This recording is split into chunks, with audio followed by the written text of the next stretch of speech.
Hey, everybody. Welcome back. Second podcast episode of 2026. Happy New Year. Welcome and very honored and grateful and enthusiastically excited to introduce you to Cheryl and Tucker. Tucker's a former guest, returning. Um, and we've got Cheryl here today. Welcome, Tucker. Welcome, Cheryl. Thanks for being here. Thank Hello. you. Thanks for having us. Absolutely.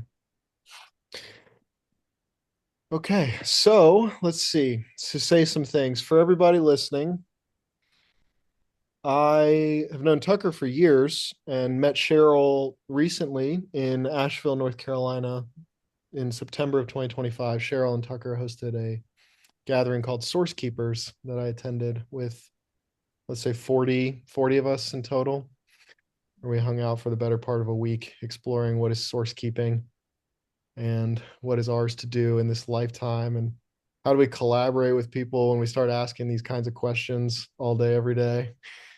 And Cheryl and Tucker are pioneers and luminaries in this exploration.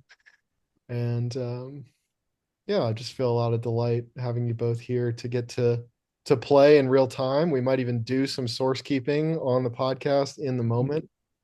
And yeah, to explore well what you all have been exploring and learning together. I know you guys have been going on a real process together. So yeah, I will Tucker, but right before we press record, Tucker, you mentioned the kind of tee up that I usually do on podcasts, so I'll just do that real quick.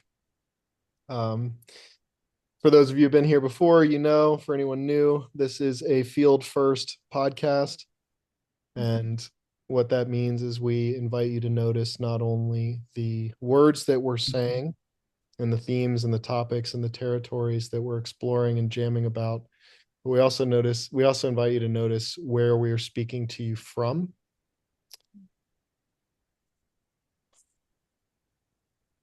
It's always a good time for a breath after that line, seemingly. Mhm. And we invite you to notice where you're listening from and that there is actually a field permeating through all of experience that we can relax into or allow ourselves to be resourced by and even recreated from. So that's your invitation here with us today.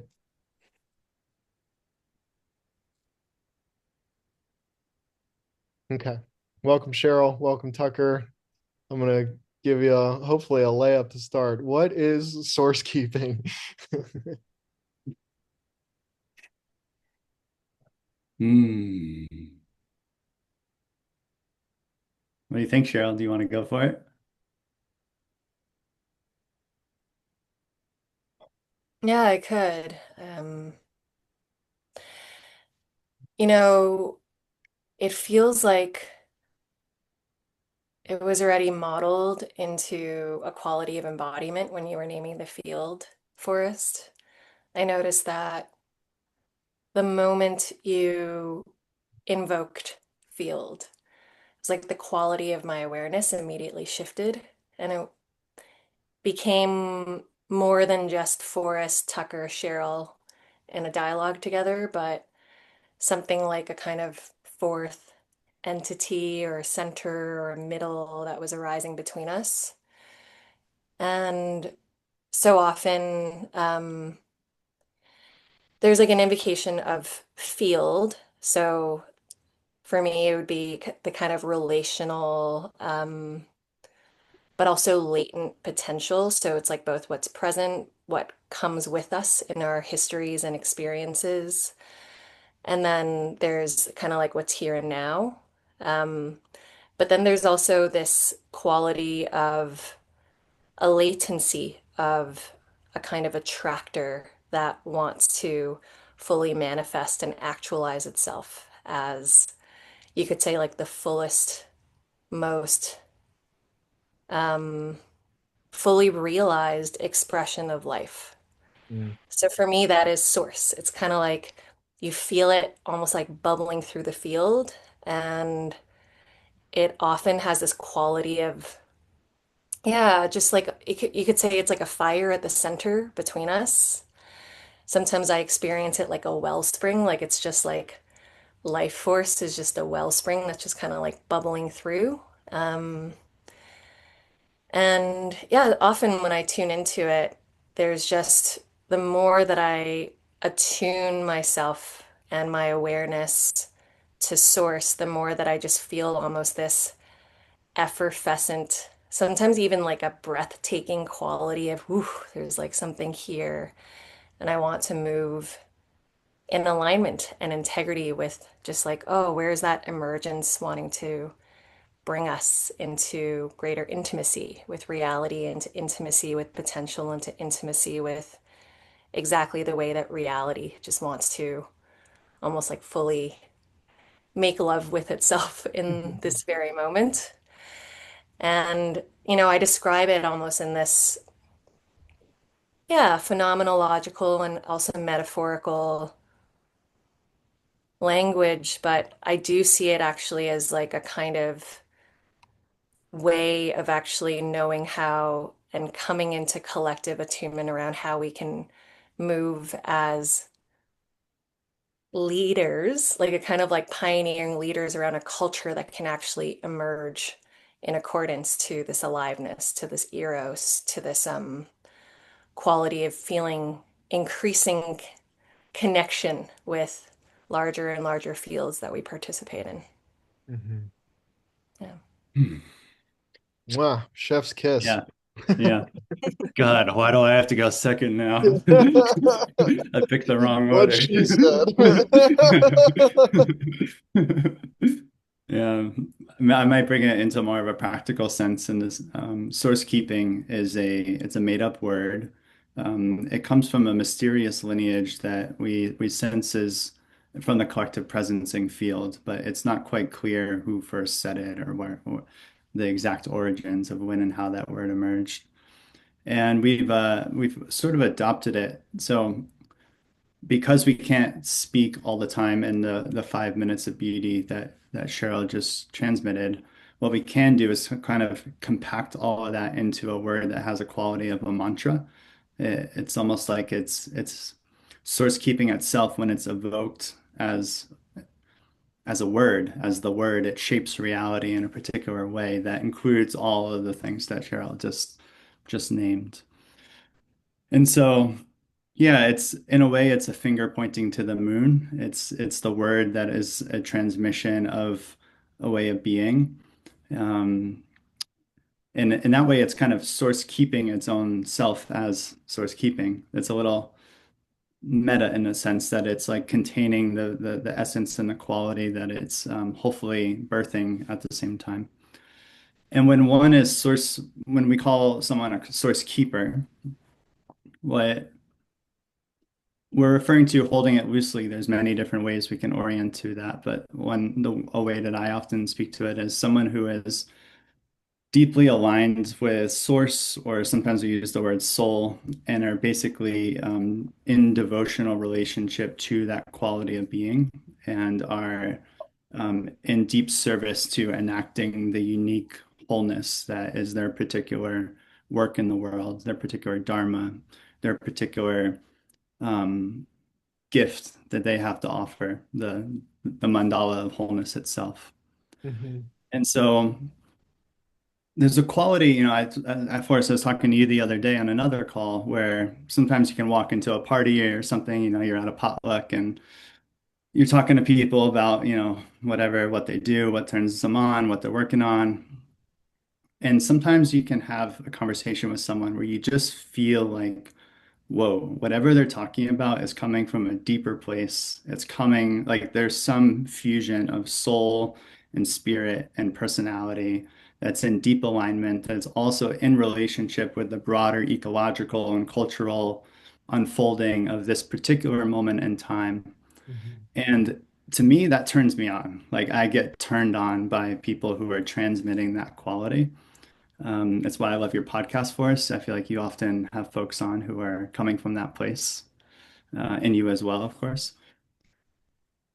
And so there's like a quality of selfishness, I think, in me of being like, there's this thing that I really love, and it's a way of being. And if I kind of just like name it and call it something, and I partner with people like Cheryl that want to also kind of that also get turned on by that particular way of being, then maybe, just maybe, through the grace of God, more and more of reality can kind of be turned on by itself in that particular flavor of existence and culture and communities and collectives and individuals can be like born from the soil of what we're calling source keeping.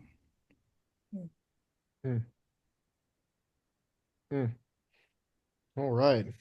There are in for me, there's already universes and lifetimes of explorations here just in your two opening answers. So I'm enjoying the richness of this. I'm just sifting through these questions that are popping up for me here. I want to double click on at one point you mentioned source keeping, Tucker, and then you mentioned soul. And I want to tease out a distinction. I mean, I'll ask you first and foremost, do you make a distinction between source and soul? And if you do, can you say more about the distinction between the two?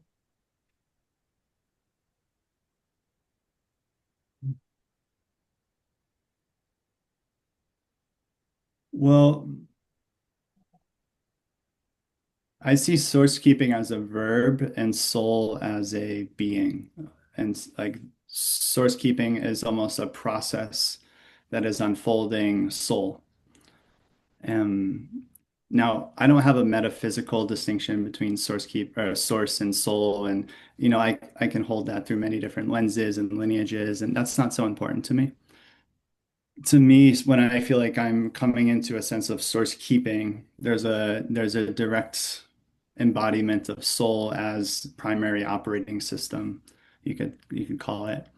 And to me, when I hold that in a non-dual sense of it's also spirit, but spirit is simultaneously desiring a particular uniqueness from the fractal of existence that is Tucker.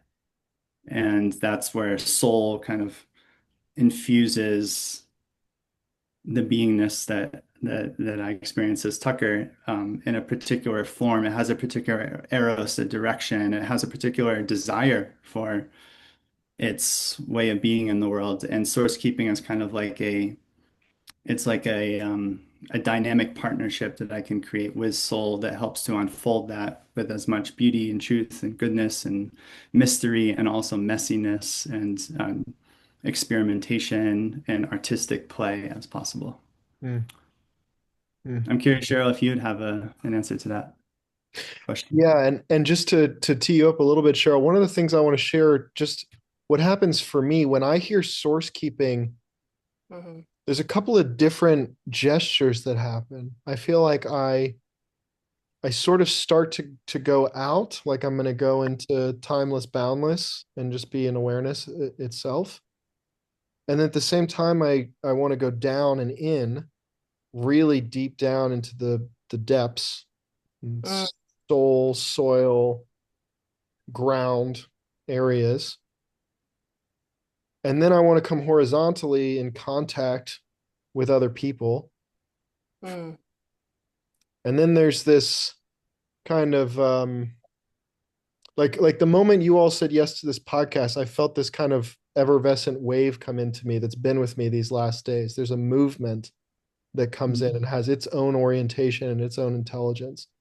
So when I hear it, I want to go out, I want to go down, like I want to go out, I want to go in, I want to connect, Yeah, and you get it. Exactly. also being moved. So I wanted to give you that in to play with potentially, Cheryl, if you feel like it.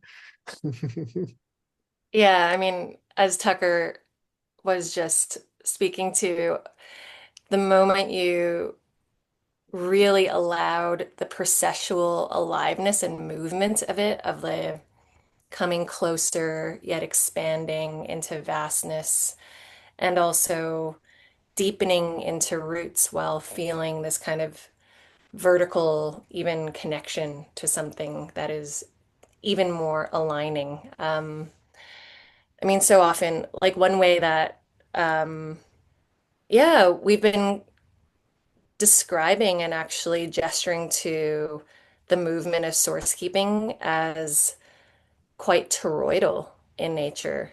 Um, And there's a sense of even, I mean, and there's so many different movements, and it's kind of like, how does your awareness just naturally gravitate and want to dance? But I find that with group field, there's this way in which, we're perhaps even sitting together in a circle. You can imagine that. There's a triangulation, but there's also we're kind of like sitting horizontally in field together. And then we're noticing this kind of center that is source.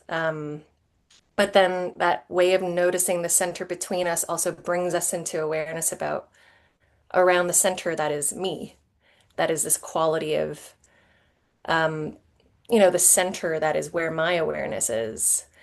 And so even that dyadic relationship starts to move into that which is not in this field. So it's like there is something about it where I find there's a kind of a perspectival, even geometry to it. That's like often how I experience it. It's fluid and also crystalline simultaneously. And if I could even nerd out a bit and move into, yeah, because we want to be playful with cosmology and metaphysics. And I think that's kind of the ultimate, renewal of a creative practice that is actually world building and creation. And I feel like we actually need that presently. It's like in the kind of doom and collapse of this time between worlds, there's also this fertility. It's almost like Mm. for any ritual or movement through a threshold that's like a kind of descent or releasing into liminality. Um, there's this way of, okay, things and ideas and maps and identities are being let go. But then in that kind of like fecund composting or even, yeah, in the panarchy cycle, it's like the back loop. It's like, oh, as things collapse, there's also this renewal, this metabolic process that's like life begins to actually like eat and be nourished. And I feel like there's a way in which soul has always been considered like a guide across many different, um, you could say cosmological or metaphysical or spiritual frames. And there's just this sense of like soul is able to have this like moonlight consciousness, like it can sense in the dark. It's like a psychopomp that can go into the underworld and guide you. And then there's also in a lot of practices, it's like the personality and the soul kind of need to come into a kind of coherence with one another. So, what does it mean to come into a relationship with soul where it begins to illuminate even beyond your own lifetime, but in this other kind of temporal zone, like the sensing of potential across lifetimes or across kind of like potential planes. So I find that soul is almost it's like the yeah, it's another way of putting it is it's this daemon. It's just like this like being that is behind and expansive of and guiding the personality. But then when you're asking about what's the connection with source, it's like to kind of come back to that fecundity and that dark soil. Like it starts to kind of come back to almost this creatrix, like this like matrix from which all life arises and all life returns. It's like, and that's kind of the cycle of life and death that one can't bypass. It's like no matter what, you kind of come from this, you come from source and you return to source. So like for me in that sense, there's like a capital S source that is a kind of the soul relates to source in a way where it can start to discern in the penumbra of its mystery. It's like, okay, how does soul want to navigate this liminal territory of life and death? And Yeah, the reason why I'm almost like bringing in so much, there's like an esotericism to this, but my sense is soul is just a latent capacity and way of knowing that humans have always been able to access. It's just like we know what it feels like when there's ceremony and there's ritual and like a baby is born or like someone you love passes away. It's like there's these thresholds where soul just kind of illuminates. And now we're just in this collective period where, as a planetary culture, we're sort of moving something that's consolated into just like something that's just much more of a movement of collective soul. So that becomes this question of what does it mean for us to be moving as a collective soul, as collective soul movement through a liminal space and zone. And yeah, this is why the protocols of source, space, field, source, soul is something we've been generatively playing with. That's kind of like the source keepers, um, yeah, action protocols. Like no matter what, you're kind of like moving from soul. What does it mean to be attuned to soul and guided by soul and one soul vow? And then how are you in connection with source? So the sense of that creatrix that where reality almost wants to like birth itself in relationship with you, like release and birth. And then there's field, which is how are we in this collective field together where you're not acting or moving alone, but you're actually feeling the collective field in a kind of dynamic, constellated, almost murmuratory movement together. So you're doing a lot of field listening while also tuning in, while also going deep, while also going um, up as well. Yeah. That was so much. It's so much, but once you begin to, it's almost like, Cheryl, I kind of experience you as having a flashlight and just going in and shining awareness on certain aspects of reality or certain ways of seeing, ways of being. And once I have had enough relationship building with these different ways of being, it all just kind of falls away. And then there's just the unfolding wholeness of being itself. But you've constructed being in a sense through practice and through logos and through relationship in a particular way. And I find that this particular way of being right now in my life, I can't say what it'll be in 5 years, but for a number of years and right now, it feels so good. It feels so good. Mm. Mm. It feels so good. And I want other people to experience that, not in a way of as a missionary that's trying to enforce that onto others, but instead as a transmission that is calling forth those that also desire that, whether they know it or not consciously. And the gatherings or the guild or these different projects that we're working on are just, yeah, beacons that are calling souls into a particular um, relationship with reality, and we're all practicing together as an art project. Mhm.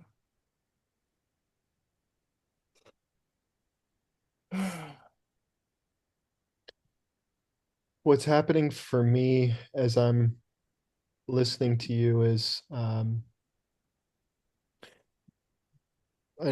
heard you all say many times recently, source keeping from the center, source keeping from the center, from the center. And in energy work, we have our central channel, and then physically in the 3D body, we have what's called the midline, which is the same thing. But it's your physical body, not your energetic body. And I feel like when I'm listening to you all, what I'm hearing when you talk about the fire in the middle of the three of us, the way it lights up for me is the central channel and the midline of our collective body. Mhm. Mhm. Yeah. Mm.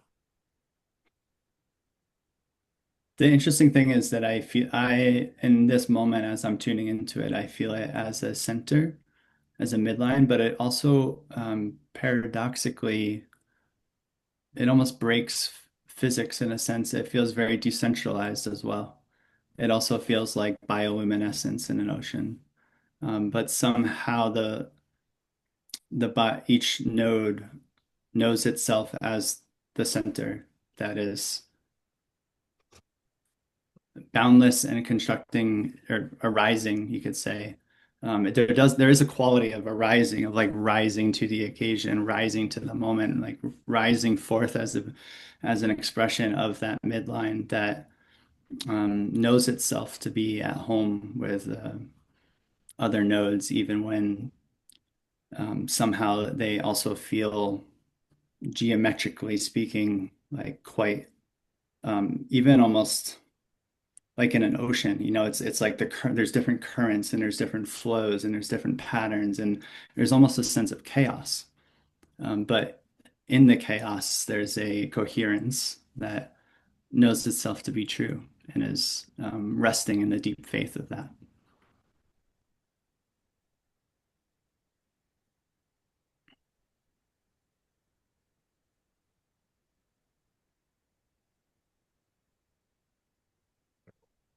Forrest, where would you say, like, where would you gesture to when you feel midline on your own body?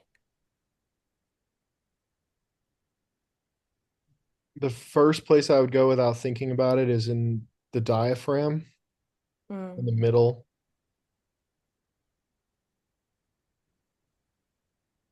Like I know conceptually the midline is from our butthole up through our esophagus in our throat and up through the mouth. That's actually how human beings grow. We all start as assholes and then we grow up from there.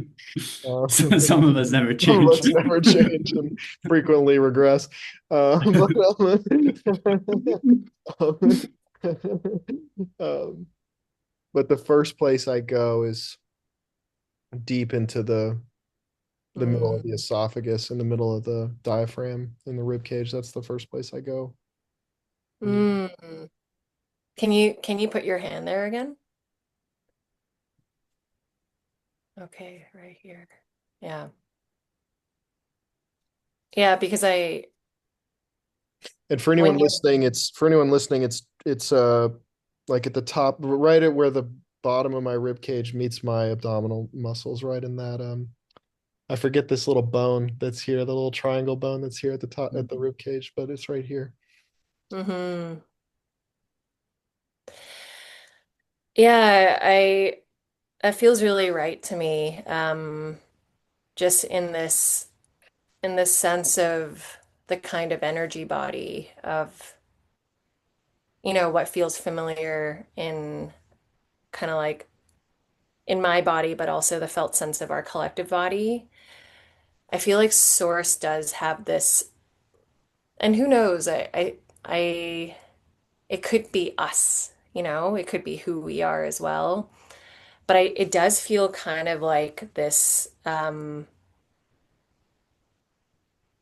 feels like the location of the heart mind. I think that's what John Churchill would call it. It's just like, oh, this is where, um, yeah, there's like a kind of wisdom or intelligence that really does feel to emanate from this place in the body. And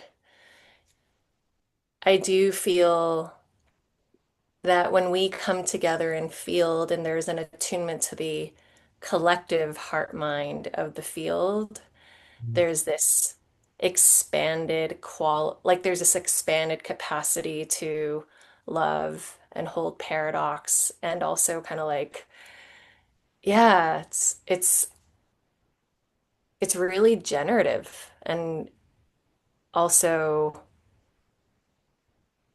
yeah, there's something that's about also bringing into sacred union as well. It's like love is always about, there's like a quality of it that's about kind of like rebinding into sacred connection.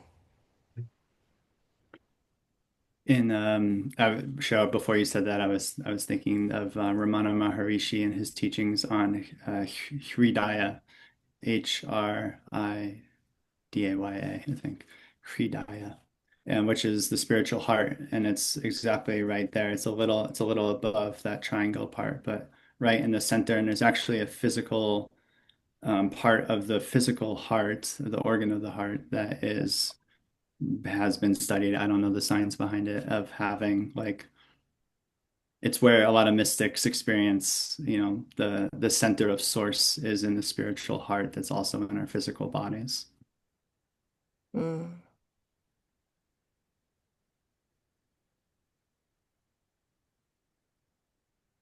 And maybe one thing I was just sensing when you were evoking that, Cheryl, is like the holographic nature. And perhaps that's how it can be both decentralized and cohered as a center line simultaneously, as like if every if every being and being, if every being has a spiritual heart, and there's just like a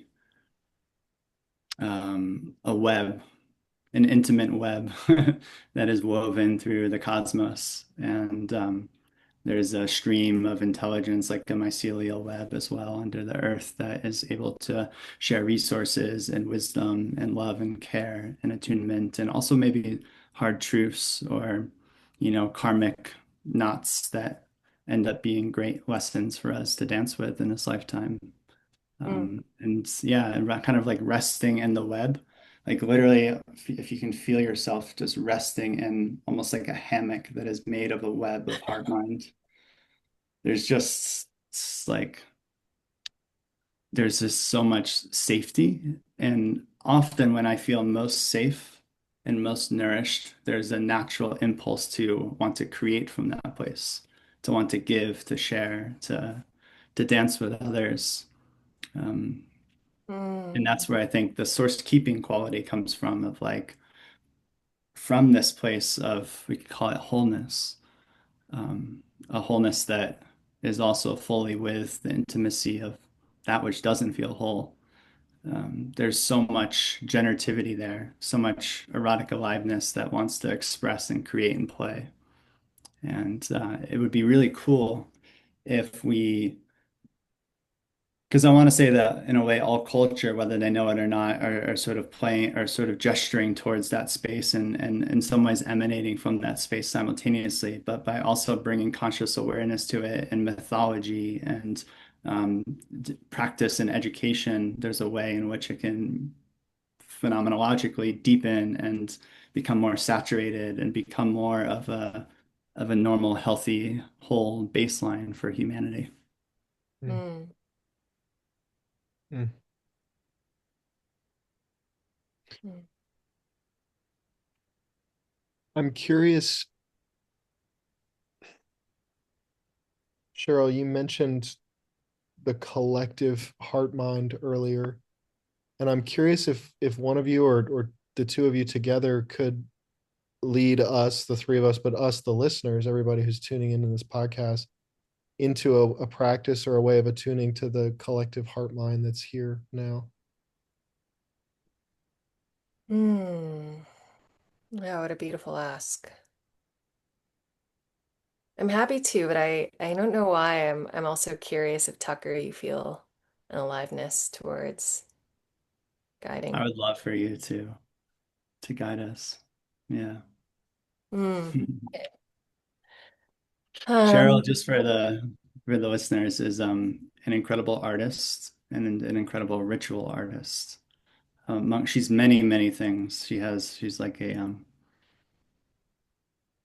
I don't know, like a diamond with many facets in my eyes. She is, and one of them is evoking this quality through ritual of the collective heart. I think is yeah, she's well on your way to mastery in that domain. So yeah, mm, mm. no pressure. Dun, dun, Sorry. dun, dun.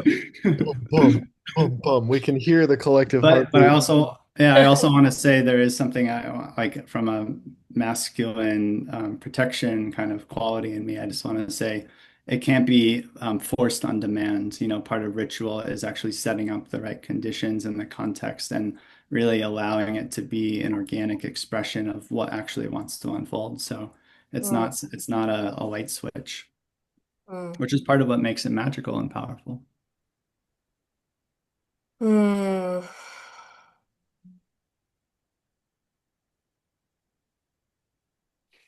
I thank you for some of the framing, Tucker, and the way that I receive and I'll let the invitation to sink into collective heart mind together from you to, yeah, from you, Forrest, actually, from you in particular, is around just like maybe a few minutes before you asked. I was very present with, yeah, actually, I was very present with meeting you in Asheville, and I know that you and Tucker are like brothers. You go way back. And when I first met you, I don't think I knew that. I, I just experienced you actually first through your body, like your energy body. Um, there's something about it that was very,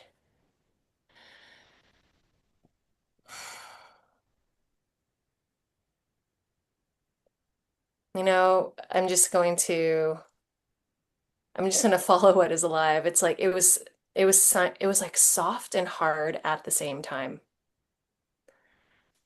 and much larger than you as well, than you are physically.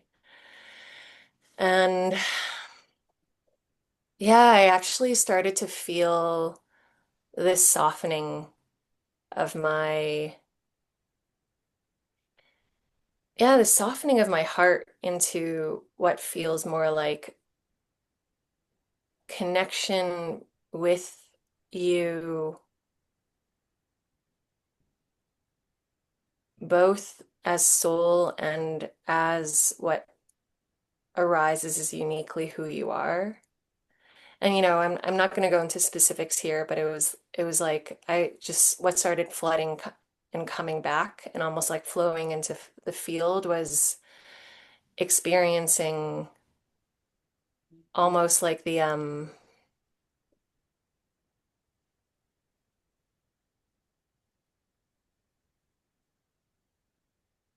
yeah, the way that your energy body holds you to task to fully embody the truth.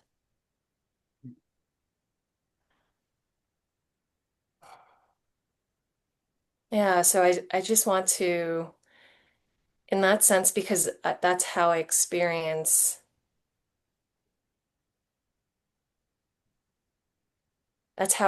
connection with you. I feel the same. It's almost like I feel through that an integrity to exactly what is true here, and especially in the body.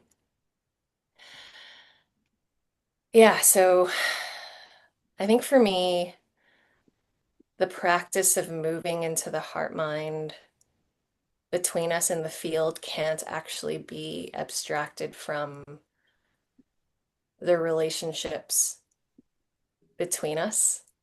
Like it's just like it's always going to come in with the fullness of how we relate with one another, including all of our projections of one another. And it kind of starts to, yeah, it really starts to pour into the center of the field, like almost like flows of water. Um, and I experience it as love. Like, I was tuned into loving you, Forrest. So, step one, love the people that you're with. Mhm. Open your heart mind to just the ease and yeah, the kind of intimacy of affection and warmth that you feel towards the other, and the gifts that you see in the others as well.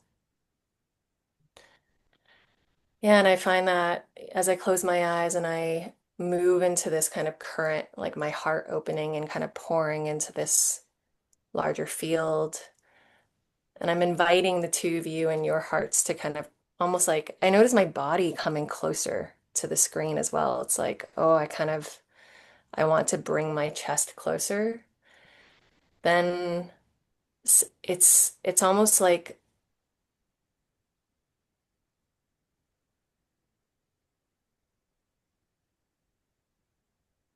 it's like the river of love that is pouring through the portal of my heart is now feeding into the middle. And then there's this way in which your waters are also swirling into the middle. And there's this loving of each other, but there's this loving of the middle that begins to happen and unfold. And then there's just this way in which I start to feel, and we start to feel this flow of water and love that's actually arising from the center to meet us and to hold us in loving embrace as well.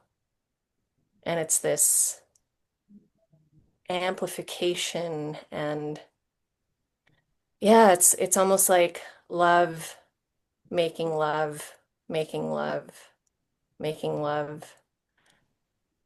And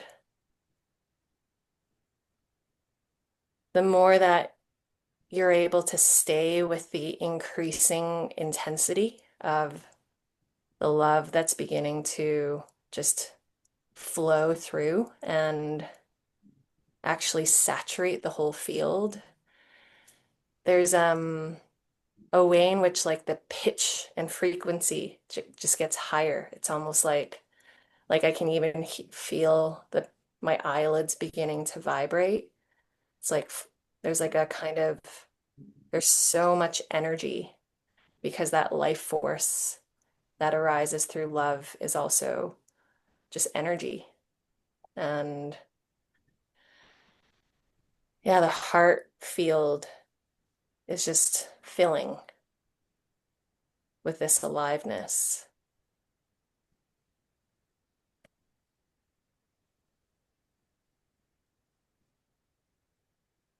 Yeah. And then often there's this movement towards just staying with the quality of this aliveness,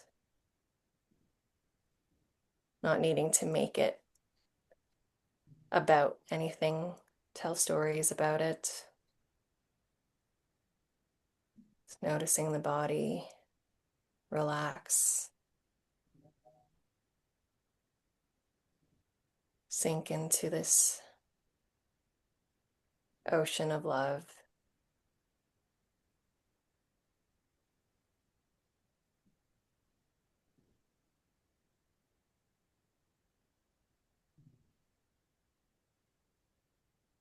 This infinite source of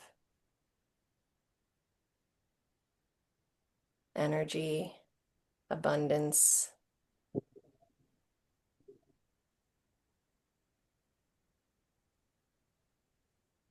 but also begins to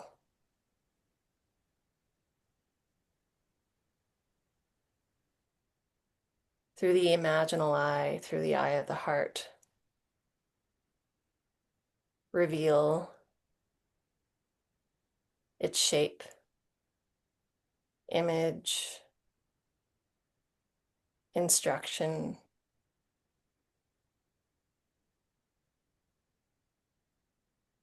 just the simplicity of being moved without strategy,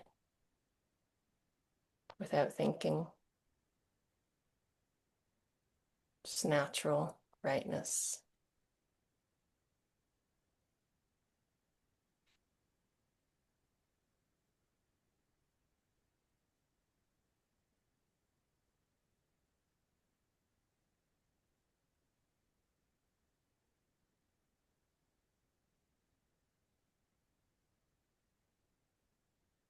Mm.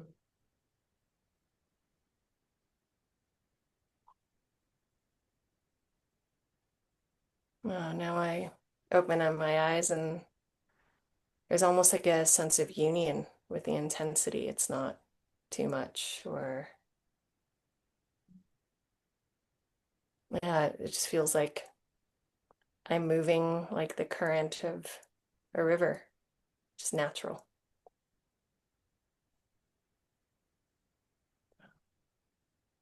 Thank you.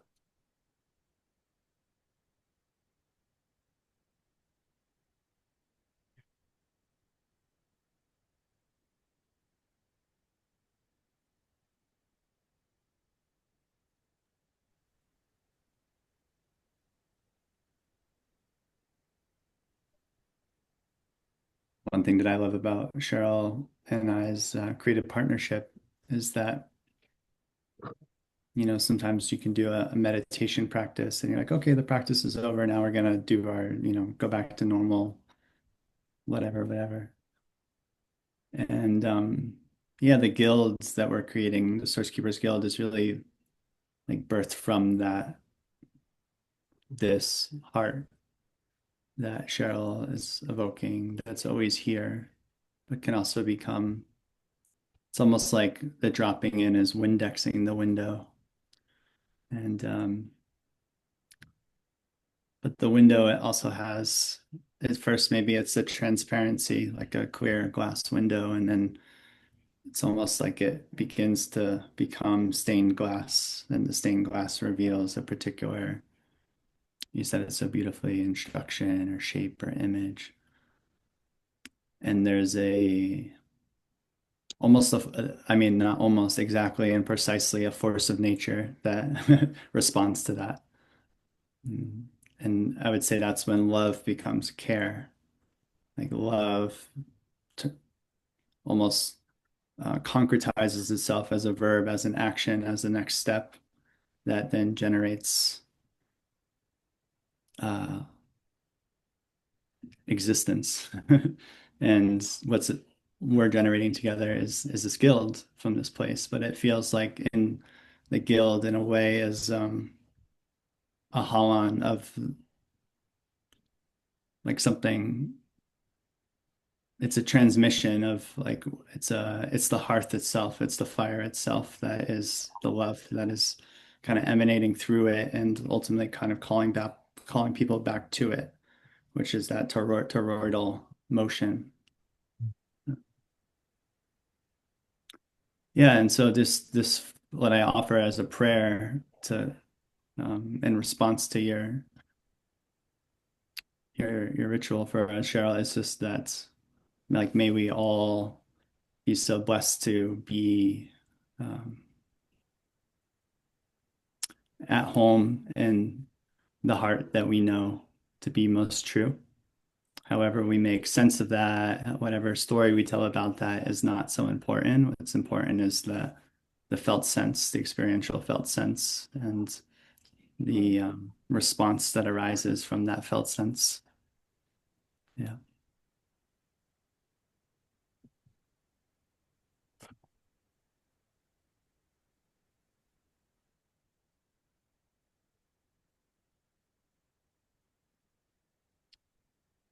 You mentioned your collaboration, Tucker, and so far I'm hearing many variables. One is the embodied experiential practice that you two are doing day in and day out together, living this. Num two is going meta on that, creating a cosmology or creating a cosmology and codifying gestures, protocols, dynamics, objects, creating a dictionary of language. There's a this realm of your connection. There's convening gatherings in person, offerings online with different depths of engagement and interest. And then there's several other too, but I'm going to get to the guild because I want to talk about the guild. There's several other ones I'm hearing as well. Um, you mentioned the guild. I'd love to ask you both about the guild. Tell us about the guild.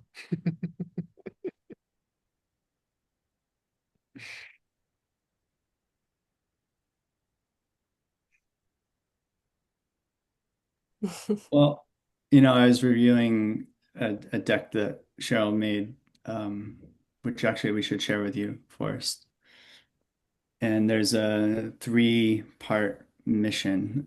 There's a threefold mission to the guild, and one is around spiritual friendship, the other is around our source keeping work in the world, and the other is around sacred world co-creation. And really, a way that is arising now, I don't know if I framed it this way, but one is you could call the first one spiritual friendship, is like falling in love with each other and ourselves in the process, because we are part of that interpersonal, relational lovemaking. And then the other is falling in love with soul and what soul is asking of us to become in this life, in this moment, the work that we're doing, our creative projects, our offerings to the world, falling deeply, madly, maybe even insanely in love with our art.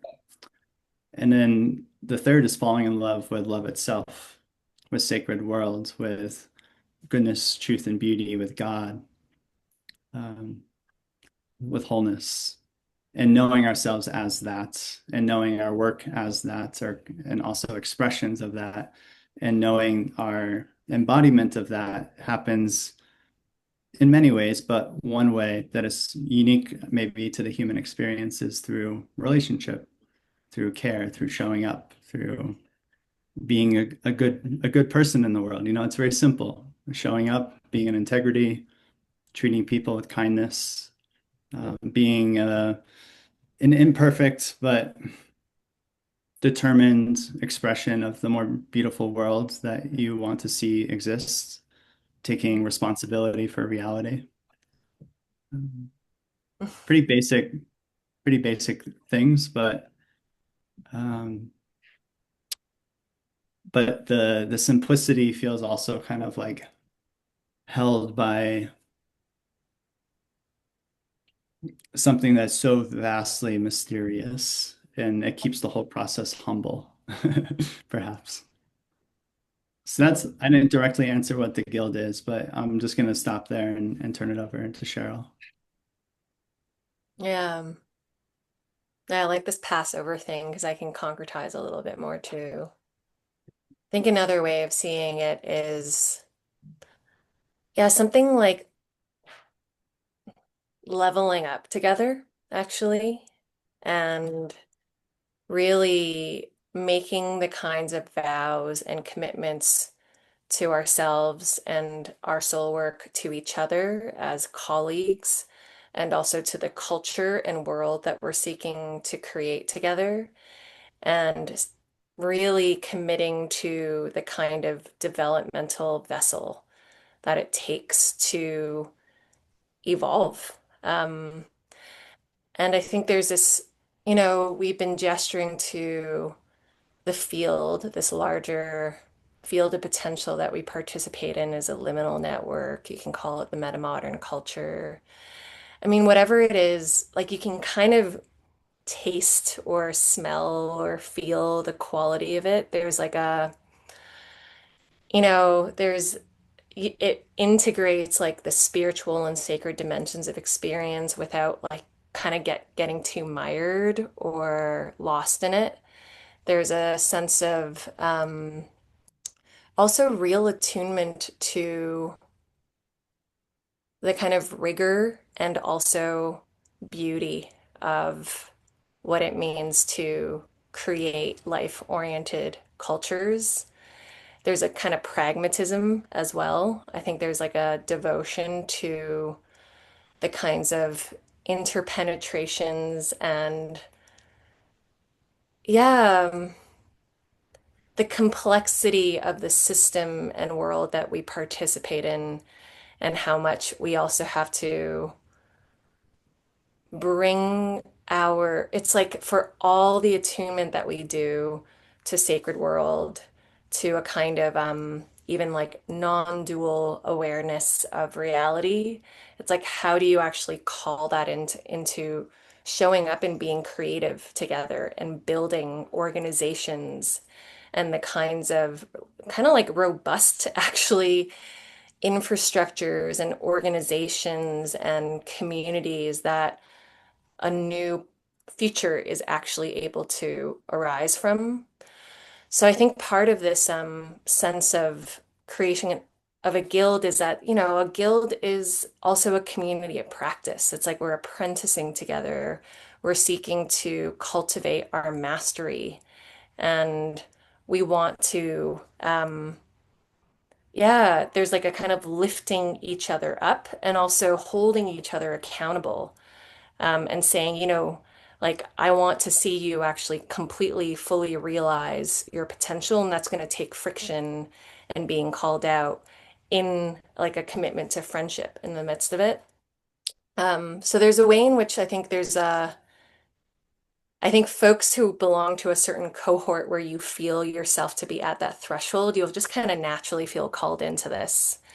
And what I love about this guild is, Tucker and I are paying a lot of attention and care to the lineages that we participate in and the kinds of meta modern spiritual wisdom elders that are also present, but need to be invited into a relationship of intergenerational transmission with us. So there's a sense of, how do you create relational infrastructures that can support the robustness of what it takes to level up, to become masterful. Mm.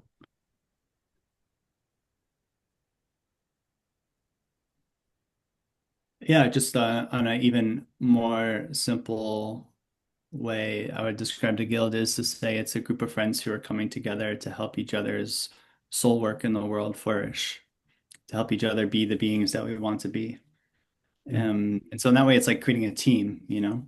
Um, it's like creating a team of people who have a shared mission, and that shared mission is basically bringing us home to the spiritual heart, and then sharing that with all beings. But our the missions that happen for each of us in terms of our work in the world is going to be unique to our particular soul vows, our particular mythopoesis, our particular cosmology, and what lights us up, what we're passionate about, and what we're good at, frankly.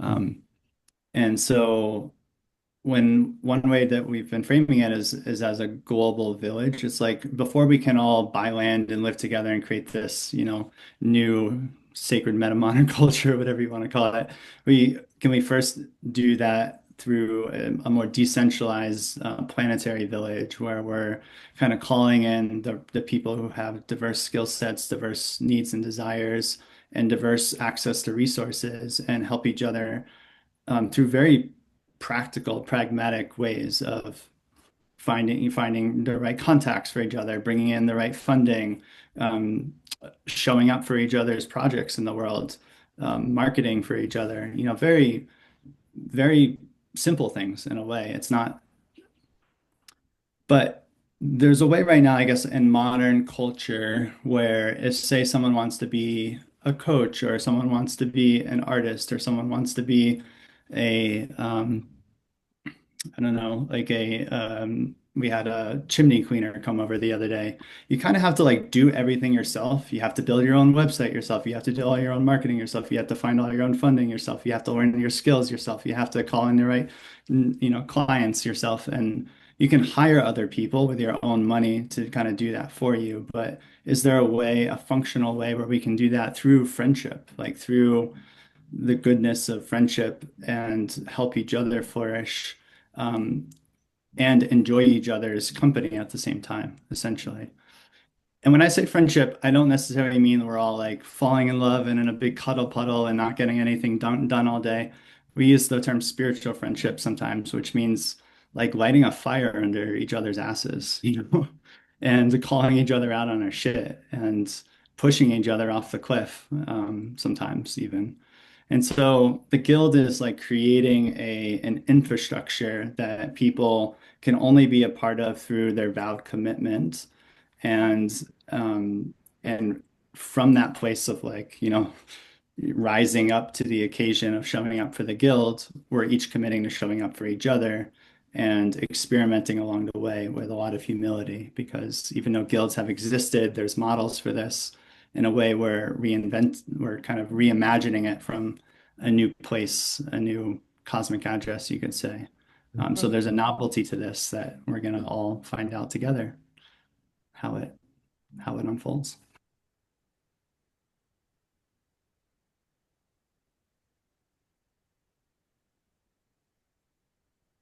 One structural thing that your listeners might be interested in is we're thinking about there's different polarities that exist, the matriarchy and the patriarchy in terms of economies or ways of relating, or there's kind of big money and then there's grassroots money and um, there's business and then there's activism. There's all these polarities, and it's like, can the guild almost be a still point in which these polarities flow into a a generative co-creation where there's an integration of the two.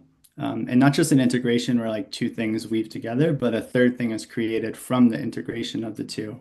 That is a novel expression that couldn't exist without the weaving. And so an example of that, how that might look practically, is by having a fundraising team where we could go to folks who have larger sums of money to offer as patrons of a new culture or as investments in particular projects. That money can come in through the guild and then be redistributed through a more needs-based kind of grassroots. Cheryl, help me out. I'm spacing on the words. Well, Forrest, this is your Mutual jam aid, as well. Sorry. a kind of mutual aid. Mutual aid, that's what I was looking for. Thank you. And so we're prototyping and experimenting with new forms of economies while also interfacing with our current systems of economies and ultimately creating a marriage between the two that can serve as a bridge during this liminal time or this time between worlds. And maybe our children and our grandchildren won't have a need for something like that, but certainly it seems that our cohort of millennial source keepers are some of us, some yeah, just slowing down because I actually just feel the realness of this, which is that the guild, the Source Keepers Guild specifically, arose from a very clear seeing and recognition that our friends are burning out and are spinning their wheels by themselves, kind of feeling alone in the process and feeling like they're hitting dead ends. And there's a need for some sort of collective mutuality to come together to help build a ship that can kind of go on the next leg of the journey together. Because if we all tried to swim um, by ourselves, we're going to drown. Some of us will drown. Some of us are drowning, is the truth. Mm.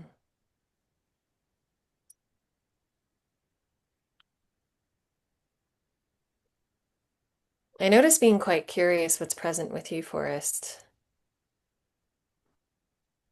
Oh, well, with that line, I'm just having a laugh because I almost drowned the week before the Source Keepers gathering in Asheville. So, we're out here almost drowning in oceans of love, everybody. I meant it as a metaphor, but Forrest sometimes takes things very literally. You guys have been doing all the concretizing. I did my concretizing before Asheville. I took that wave all the way to the physical. Mm. Yeah. That's beautiful though. It's beautiful and I mean I feel touched. Something in your transmission and embodiment really shifted from my perception, Tucker. The more you got into talking about the guild, the more it felt real and real in a sense of like it felt like it was touching a um My experience of you talking was that as you were sharing, you were speaking more and more from territories that you really deeply give a shit about, Hmm. where you start to draw lines in the sand and give harsher boundaries and dig your feet in and maybe aren't so accommodating. And there was just, I started to feel you increasingly more and more as you were sharing. Yeah. Well, my fear with this and my fear with the other work I'm doing for Planetary Dharma and Pacific Integral even is to, like even I was telling John and Nicole Churchill this, I'm making a film for them. And I was like, okay, we're gonna release a film. It's gonna go on YouTube. Some people are gonna watch it, but like, then what? Like it's just more sort of cool shit on the internet. And I was like, I don't want to do that. I don't want to do that. And I feel in some ways like that's a metaphor for, I don't know, the meta modern scene in general is kind of like, cool, we went to another great gathering, or like, cool, we did another great meditation retreat, or cool, I fell in love with another amazing person.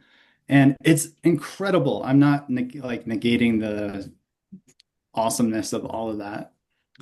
But after 4 years of like pretty much giving my life to that work, there was a sense of my own growth edge wasn't alive anymore in that way of being, in that way of showing up. And so the guild and Cheryl, I think Cheryl was feeling that in her own way, and the two of us met, and this like perfect symmetry was created between us. And then when we've shared it with other people, the response is there's a hunger, like a soul level hunger, it feels, for something like this in our collective space, in our network. And the response has sort of affirmed that. And I really like that pressure and that aliveness of like, we can't just do another fucking We Space practice or another great podcast with Forrest. Like, no, this is not the point. This is a vehicle for a something that is much more directly shaping and impacting people's lives beyond the experience of consuming the content or going to the gathering.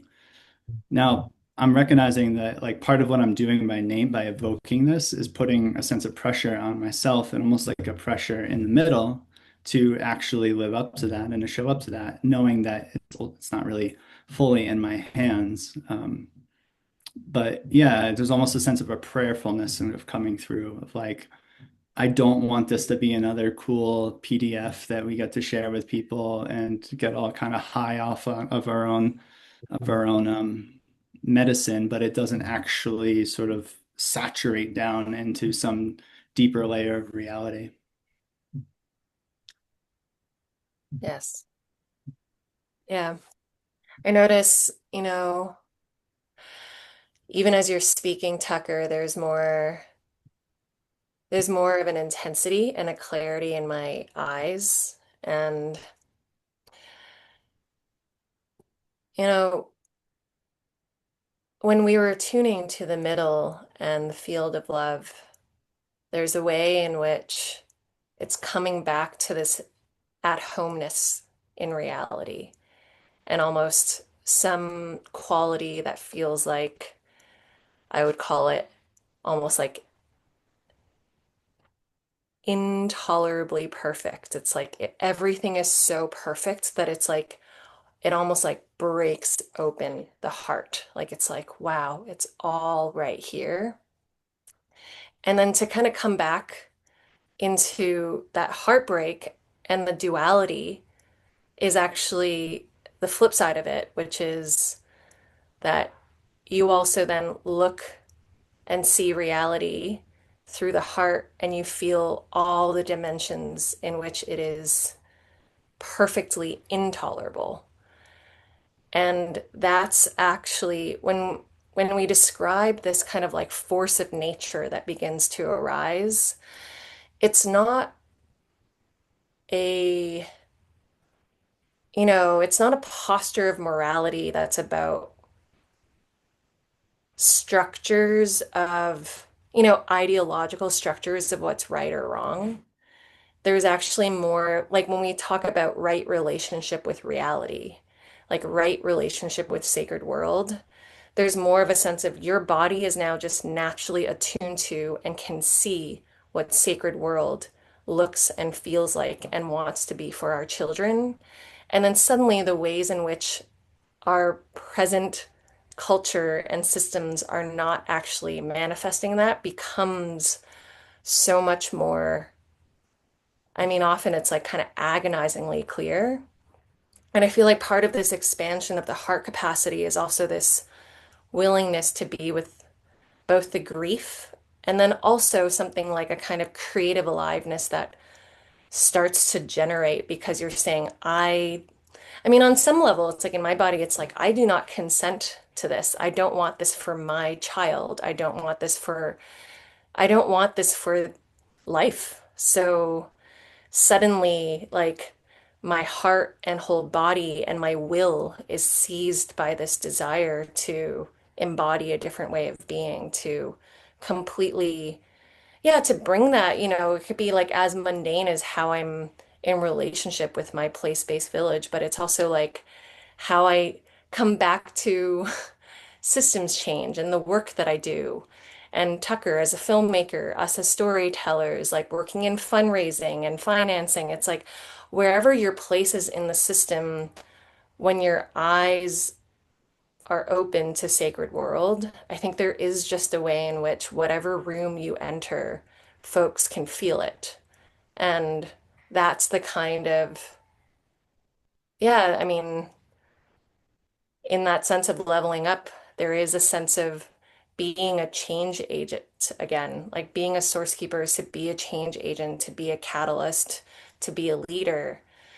Um, but it's, yeah, there's like a sense of, I already know what is the future, the village that I want to participate in. And now I'm just going to step into field and like in a way that is unapologetic, just say like, this is here. This is what I want. This is what we desire.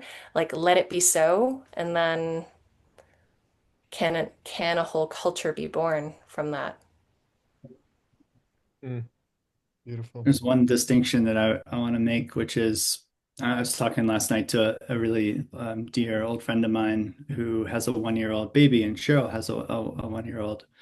And my friend Matt was saying, this Emmy, his daughter Emmy, is like a sponge, and that however he shows up, she's absorbing. And so she's like this perfect mirror for him of like, oh shit, I'm anxious and my nervous system is hijacked. Like I need to regulate and calm down because like this is actually literally growing this child in this particular way.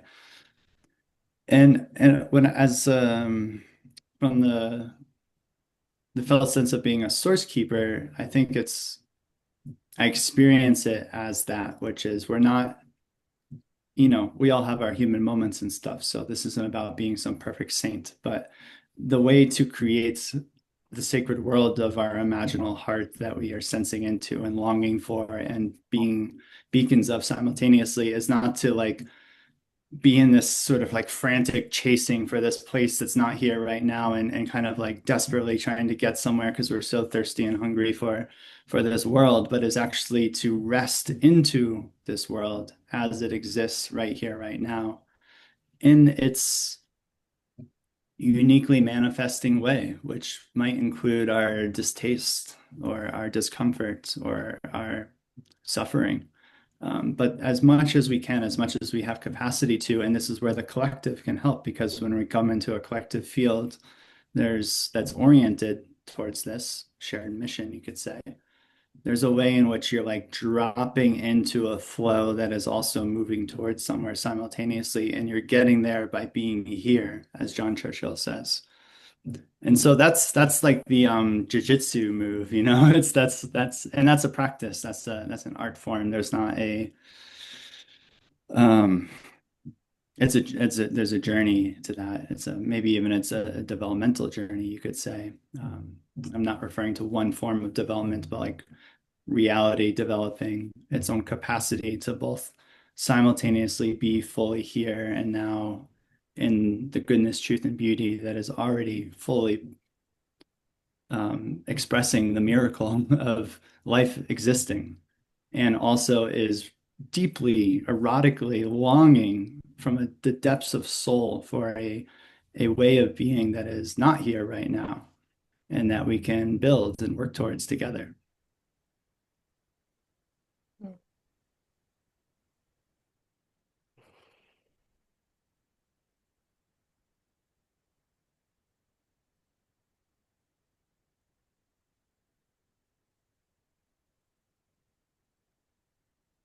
I'm still with your question, Cheryl, of when you asked what's happening for me. I feel like I could come in more to what you two are sharing, and um Mm. because it touches me, it resonates at a very deep level, what you both are sharing. And Tucker joked, I think it was yesterday, we had a call and Tucker was joking, hey, Forrest, you might be experiencing some bodhisattva burnout, which I thought was pretty funny. I hadn't heard that term before. Um, but That's it's an occult Churchill term. I don't a want to take credit for that. old Churchill term. I think it's brilliant though. But on this call, I've been asking myself, I was going to say, I started doing Game B, reinventing planetary systems, our emerging future work in 2019. And then I traced it back and went, well, actually, I started an educational nonprofit 3 years earlier than that. And our mission was cultivate conscious, aware, globally minded leaders. Mm. Before that, I was working in infrastructure on a global level. So I'm just following back and going, wow, this has been a long game going on. But explicitly, Game B, Meta Modern, I would say 2019. And there are places in me that are filled with enthusiasm and radiance for this, and there are places in me that are exhausted. Mm. And Mm. more specifically, the point I want to double click on is, Tucker, you said something like this, but what happened in me was I went to several consciousness, Game B, meta modern, liminal gatherings this year, and I just felt like I love these people so much and I love being here, and I have outgrown this environment. I have just graduated, uh, or there needs to be a graduation. My friend and I have been joking about hosting a graduation from the meta modern scene, like actually having a thing where we turn our tassels and, do this whole thing. Um, and I loved what she said. She said, transformational spaces are meant to be transient. And right now they're filled with 6 year seniors. It's like we're not kicking each other in the ass and going, get out there in the world and get a job, is the metaphor that you would do in high school kind of thing. Like get out there in the world and use all this stuff to be an amazing human and affect an impact in the world. And so that's what's getting really touched in me as I'm listening to you all, is that has a very, very deep resonance right here in this area we've been pointing to in the heart mind, this the soul of the heart mind. Um, very deep resonance. And when I was at the Source Keepers gathering with you all in Asheville, I kept saying out loud, basically to myself. I know I said to Tucker at one point, but I really didn't say it to anyone. I kept being like, there's a game C, there's a game C. Mm. Game B is a response to game A, but there's a game C. There's a deeper game here to go through. And that's what I feel you all inviting people into with the guild, is a game C. It's beyond it it's it's bigger than, and in relationship with game A and game B. It's bigger than ultimately. Right now it might be still more in the seedling, but it's in relationship with the two of them. And you describe so beautifully the way the network style dynamic of funding, Tucker, when you were talking about the guild. It's like, I said the other day, like game A's money is fiat currency and dollars, game B's currency is Bitcoin, game C's currency is trust, Mm. right? Relationship, yeah. In Yes. relationship, exactly. 1,000% relationship integrity. Who are you? That is the currency of game C. Who are you? Full send. How do you show up in connection with people? So these are just some of the bells and whistles banging off as I'm listening to you all and feeling quite frankly, really impacted and borderline tearful over here. Just really Mhm. appreciating the both of you. Mhm. Yeah. Mm. Well, there's a reason why we wanted you to be a part of the heart of the guild. And it's because, yeah, I mean, we've been having conversations like this for years. I just want to, okay.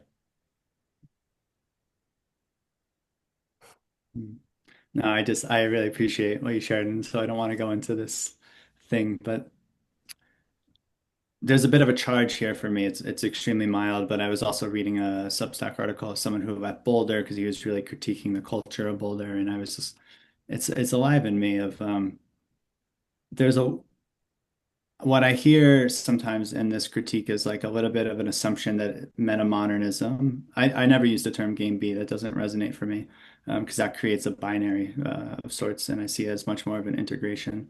But metamodernism is the word that like literally in a day, it just came to me. It was like, fuck it, I'm just gonna claim this term as the term I'm using for the future culture that is not yet here, but beginning to fractally manifest itself. And to me, I experience it like in my bones, in my blood as a current. It's a current, it's a process, an emerging phenomenon. It is a becoming, it's more of a becoming than anything else. And so, and it's like my friend Matt's 1-year-old child. It's soft and it's porous and it's like a sponge. And so I wrote this Substack article that came around that same week at that moment. Maybe you can link to it in the show notes. Is what the heck is metamodernism? Mm. And essentially, I was like, okay, if I was the creator of metamodernism, and in a sense, I am in this fractal way, what is the actual expression of it that really lights me up, but is not so far removed into some sort of like I don't know, kind of like non-dual type of thing that like it still can meet the readers and invite people into something that they couldn't um, dance with. And so it just kind of came through and I sent it to Cheryl and Cheryl like really deeply resonated with it. And that's also like I hope that that article will be compost in a year from now because there'll be some other expression of it that enfolds it but also eats it and grows into something new. So that's how the guild is relating to this, even the village, when we talk about the future village. Imaginally, when I've been tuning into the future village imaginally and in dream space and on vision quest and on psychedelic journeys and meditation. Like it's a daily living world that I'm in contact with. And it's always evolving. It's evolving and revealing and developing and unfolding just like I am. And I see it as a symbiotic relationship. And I imagine that that's happening collectively and cosmically as well.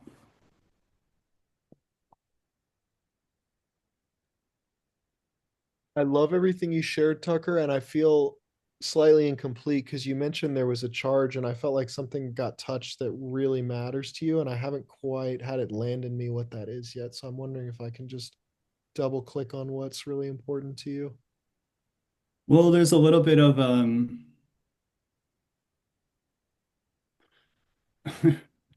evoking John a lot, but John Churchill and Layman were in a podcast, and this is maybe over a year ago, and I heard it, and there was one line that's really stayed with me, and I'm probably, projecting my own meaning onto it that might be different from the context of what was being talked about in the podcast, but there's essentially a quality of like at some point, John was saying, like at some point you just gotta commit to something and you just gotta like buy your own mythos essentially.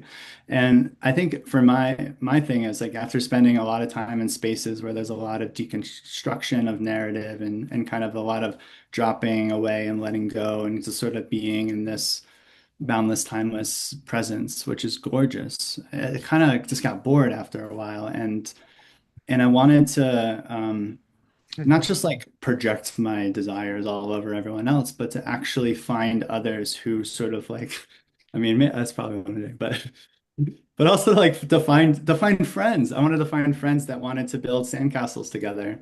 One of our mutual friends mentioned that Cheryl told a story of when she was a little girl. I hope it's okay I'm sharing this, but you would build sandcastles in like these imaginal worlds on the beach. That's my memory of what this friend said about you. And I really see like when we're playing together in the guild or in the gatherings. I see us building sandcastles together, but it's more than that, but it's also that. And that feels like I don't know if we're gonna also deconstruct all of this other stuff, then what is the thing that doesn't have a name that we're all gesturing towards because it actually is it's like I don't know. I'm just like not afraid to call it mint chocolate chip ice cream. Like that's the fucking flavor I like, and like who else likes mint chocolate chip? Mm. Yeah, I want to, that level of commitment is super sexy.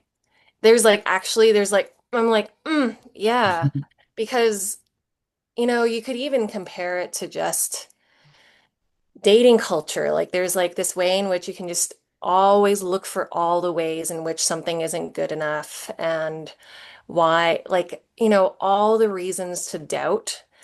And then, I have charge around like movements, where I see so much almost like this deconstructive infighting that like eats it up from the inside so that any potential that it had towards actually like manifesting into like a real movement then just kind of collapses inwards on itself. And I think there is like something here where the the commitment or the vow here, a kind of like it feels, in some ways like something really shifted for me in my life. And I felt it almost like when I made my marriage vow to my husband. But I felt like there was at some point I just kind of made a marriage vow, like something like on that level that was like to this potential and to this future and to this culture. And I'm just kind of like, okay, what happens if I go all in? And even when there's like friction or trouble, it's like I'm committed to relationally meeting it and sharing what is true and working on it Mm, and actually shaping it into what I want it to become. And I think at some point it became like so clear that rather than just saying, it's an intergenerational project, da da da, it's like really knowing in my body, this is like the work of many decades, my whole lifetime, and my child, and the community that will inherit whatever we're doing. So it's not going to just give me some like perfect, we've reached some kind of like satisfying, ooh, here it is. Like yeah, I think it's actually just, it's life. It's like you're just, at some point, we're going to find ourselves being 85 if if we make it with like long, rich lives and maybe with grandchildren, we're sitting around a fire together and we're good friends. And it's just like, we're eating a bowl of hot porridge. And it's just like, I feel like I was like a good ancestor. mm, And like, it's like, that's what I want to be committed to. And I want to be committed to doing this with others and being like, okay, let's, like, I'm in. Are you in?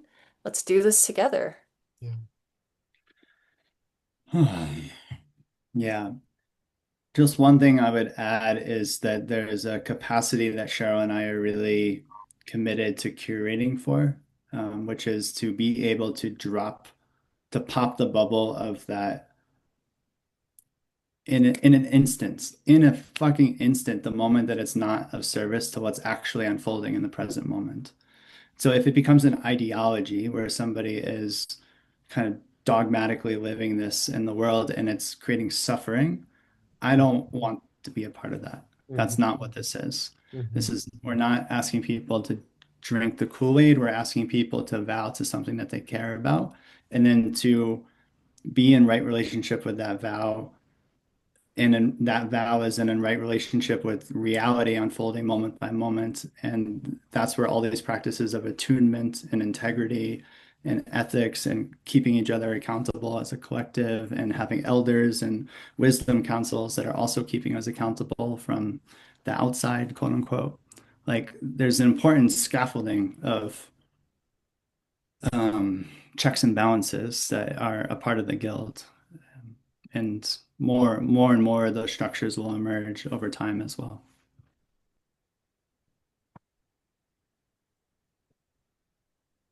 I feel sense another piece that I don't know if I'll be able to name, but it doesn't feel like, eight individual people committing to make a vow to that which is most essential, and then doing all of that in parallel play next to each other and having accountability and checking in. There's another component that I want to be able to articulate, like yes to everything you said, Tucker, and I'm like, we got to add another piece here. Yeah, that wasn't what I was intending to imply. So I'm so happy you mentioned this. And we have this soul development.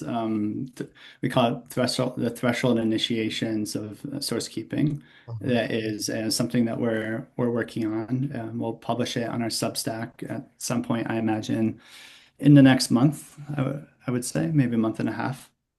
And there's a particular threshold that we're describing, which is exactly what you're pointing to when an apprentice who is source keeping their work and apprenticing, and they're kind of like doing their individual thing with their project, and maybe they have their collaborators and their partners, but it's sort of they're sort of horse blinder focused on their own project, their own community, whatever it is. We are playing with the possibility that there's a dead end that one might reach, and that when they realize that what they are creating is completely interdependent on a much larger culture and network movement that needs to unfold simultaneously, in order for the full flourishing of your individual vision, you could say, in order to like actually come into manifest potential, there needs to be this larger field that also comes into manifest potential. And that's true across all the different nodes, not just as a one-off relationship. And what we're calling that is the artisan. So you begin to move into the artisan where you realize, okay, I can still have my own projects. I can have my own company, my own thing that I'm source keeping. But what I'm really source keeping is this culture. And it's as important to me that I show up for Forrest and what he's working on, and for Cheryl as what she's working on, and as what the listeners are working on, as it is for my own work. And, how one does that and balances that is, that's a whole other podcast that we could talk about. But there's a quality of recognizing the inherent interdependence and the actual necessity of supporting each other, because we can't, like, there's a ceiling that we can't grow beyond when the Mhm. whole Mhm. ocean isn't rising simultaneously. Mhm. Mm. Yeah. Yeah, and the one thing I would add to that, Tucker, is that I like the identity shift into artisan and being a caretaker of it, but I also want to add the identity shift to becoming non-dual with it, the collective, interpenetrative, unified whole that is Totally. Mm. growing together. We actually become that in our identity too. We are this. Well, so that's well, the artisan might, and I'll speak about my own life of really feeling a deep connection with the soul that is in relationship with Tucker, which I basically just experience as Tucker. I would say my personality, my sense of having like an ego, individual personality is like quite backburnered, in a sense of soul that is my home base, you could say, is what's been most vibrating in the past few years.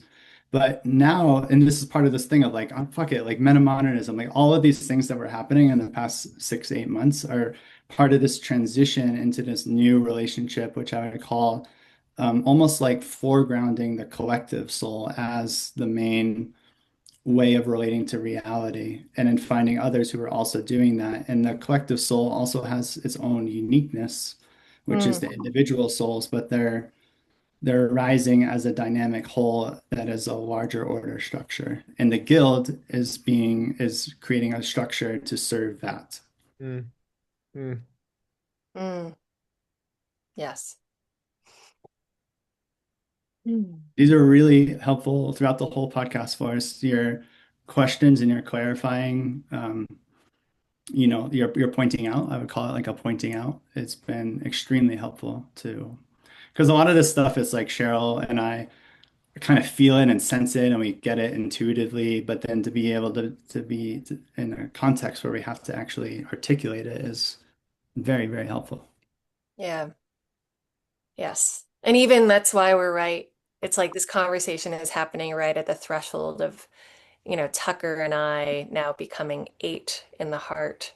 I think there's this sense of, and we're not coming into this saying we know. We're going to give everything that we are holding to the middle, but we're also like Forrest and the others who are coming into this work, who are coming into the body as source keepers, who are coming into the advisory as wisdom holders. Like all of these folks are actually, they're not following like our strategy. They're actually just bringing their whole being and what they're uniquely sourcing as their wisdom body into this larger, like what Tucker's calling like the collective soul.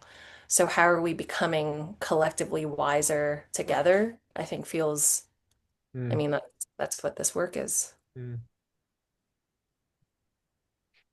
Hmm. I think that's the end. Yeah. So, Yes. yay. Thank Yay. you. So So fun. welcome. Do you all want to plug a website or anything at all? I can obviously put stuff in the show notes for folks to get links. Yeah, if you go to sourcekeepersguild.com, right now that's being redirected to our Substack because um, we'll probably have a website in like 6 months, but for now it's our Substack is the place that'll have we're going to be publishing a series of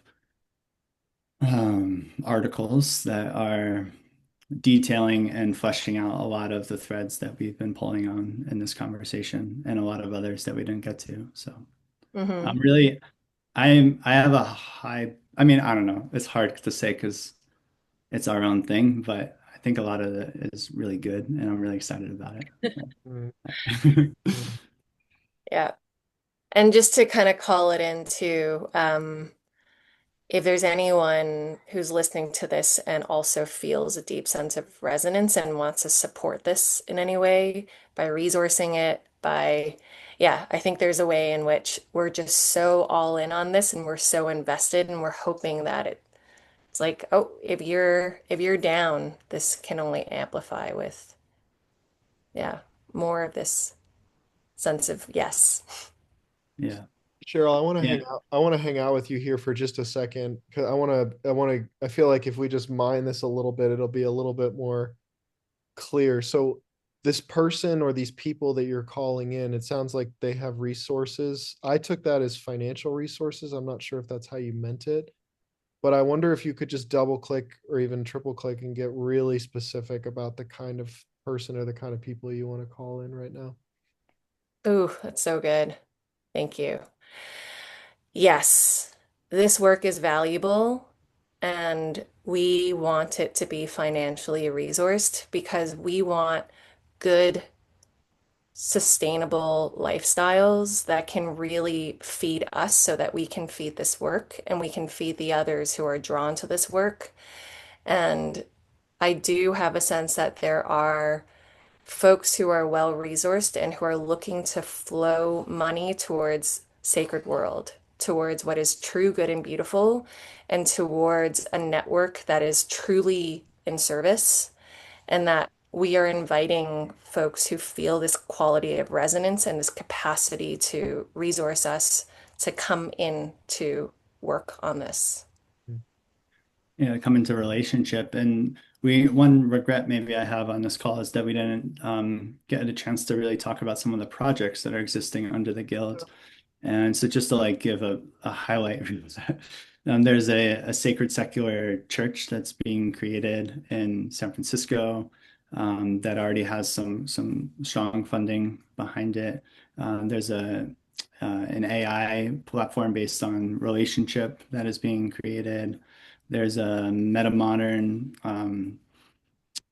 retreat center that is actually a village skill building center that is being birthed in Asheville. Potentially, there's a number of folks who have existing projects, like one called the Nectary that Cheryl and I are going to in Washington, D.C., which is basically creating, it's a similar protocol of having an internal research lab that then interfaces with the external world through offerings, programs, retreats, and that is also resourcing the source keepers in order to continue their research and experimentation for our shared culture building mission.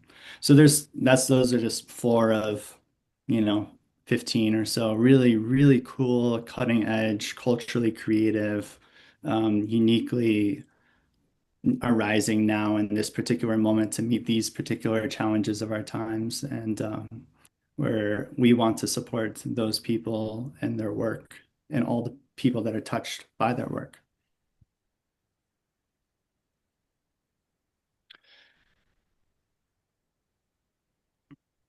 You look like you And we want want I could talk about this for and we want to five. work with Forrest on this. Yeah, yeah. I was Yeah, on a walk there's the other day with someone. Sorry, I was just gonna say I was on a walk the other day with someone talking about the Sourcekeepers Guild, and he's a lawyer, and he's like, "Great, if you need a lawyer, you got a lawyer." So that's an example that it doesn't need to be like hard cash. It could also be through some other form of Mhm. service or offering, and really just relationship building. We want to get to know you and be friends with you. Mhm, mhm.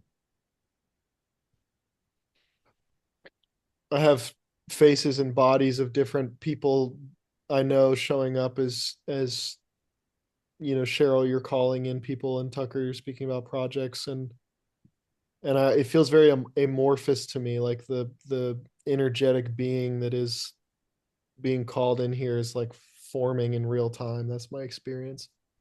Uh, yeah, I feel so much gratitude for you both, truly. And it's coming right from my heart mind, right from the center of it. Just Mm, Yeah, so likewise. yeah, yeah, y'all it's a are real rock pleasure. stars. Thank you, Forrest. You guys are Yeah. like the upshift of rock stars. I love it. Well, Forrest, in a very, I mean, this is not just a platitude I'm throwing out. Your friendship specifically is what created the man that is me that is able to show up for a project like this. So, yeah, I mean that in a very real way. So thank you. Mhm. Mm. Ciao. Love y'all. Thanks everybody. See you next time.